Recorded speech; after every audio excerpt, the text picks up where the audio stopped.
یه شب با من بریم بیرون.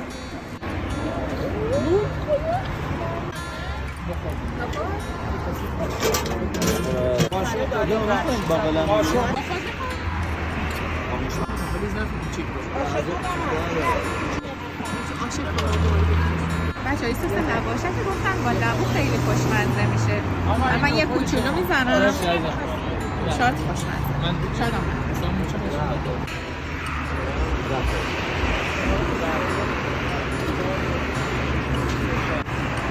حس میکنم با سس خوشمزه تره میشه برای بقیه. آره بچه اون لبو بود که خوردم. الان میخوام آش کارده بخورم. آش کارده که با قاشق نمیخورن این شکلی.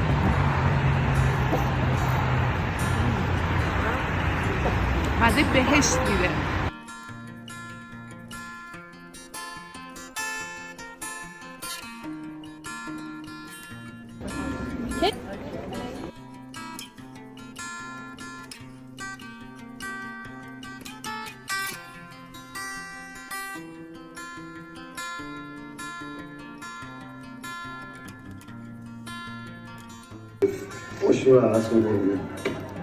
خسرو جون تو این سرما ما رو آوردی بیرون گسشیافه. میخوام یه رازیه بهت بگم. چه رازی؟ در مورد شعله است. فیلم چطور بود؟ بد نبود. واقعا بد نبود. افتضاح بود. چیلی؟